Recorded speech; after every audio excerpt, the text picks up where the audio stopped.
ozana posa ya voyager bisika nyonso o lingi agence Eric Travel elongo na mwanda mboka Eric Mwamba ADG baza kosunga ba congolais nyonso pona makambo etali démarche. Reportage Jadine Malembe. Freedom. Mitungisa maki mingi pona kobima ya banda ya mboka bana ya Kinshasa ya République démocratique du Congo balia yo bambongo ya ndenge na ndenge na ba agence ya pambala tisiko oyo ozali kovanda kaka na Kinshasa mbongo na yo ekenda na mai komitungisa mana yo lisusu teo tikana betela yo lisolo ya agence de voyage ya sur awa eratakate le boss le jeune lion moto oyo amikotisa na masolo ya voyage ye oyo le boss ADG Eric Mwamba ya agence Eric Travel bakisele lisusu ambassadeur ya développement agence de voyage Eric Travel emesana na masolo ya voyage pona kosunga bandeko na ye ba congolais oyo baza komitungisama na masolo oyo etali voyage awa ozana posa ya kokende na Chypre pona ko poursuivre ba étude na yo ko beta tour na Dubai kokende na Afrique du Sud Égypte masolo ya Express Canada États-Unis ba pays Schengen pe misusu awa na Eric Travel et ratakate awa soki oye tikana betelo lisolo ba service o nyonso ozana posa na yango na agence Eric Travel okozwa yango na pete ndeko awa eratakate ye moko ADG Eric Mwamba akolandela yo masolo ti okokende awa na agence Eric Travel sur prise en charge eza bongo assuré wana kutu biakoloba eza lisusu te na Eric Travel zala na yo à l'aise oye o voyager na yo déjà zwa ba adresse oyo na 11e rue Limité mosika te na INPP agence Eric Travel ezali wana bino bana ya changu bokende en face ya entrée Kimbuta Eric Travel na ngambu ya Masina oza bongo na funa baza bongo na 2 adresses ya liboso en diagonale ya district de la police juste avant arrêt Kingabwa. Deuxième adresse pene ya place des actrices tala na ngambu côté ya station Engine otuni Eric Travel bakolakisa yo bongo bino bana ya Lukunga na Kitambo magasin pene ya Facebook na Eric Travel okeyo komona mboka nyonso oyo lingi pe ozana posa na yango ya kosamba ezate ADG Eric Mwamba confirmé na masolo etali voyage batikela yo bakomela pema poto malonga pona bana na bineza bongo Protivap mkolo okoki na okomela yango episaka santé ya kitoko yena zoko ya bien bébé pro azoko ya bien po ayaka Protivap bongo bébé ni pipi se etumbana pota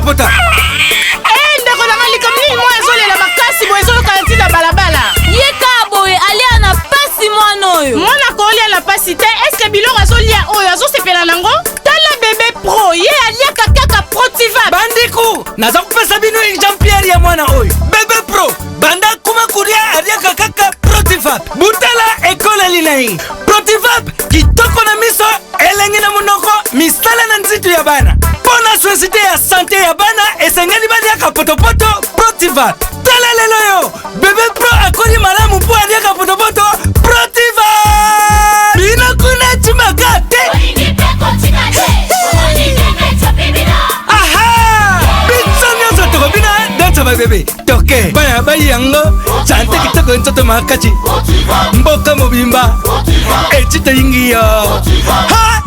Protivap potopoto kitoko pona babebe pro tozala communiqué écologique bolanda leur tourne yango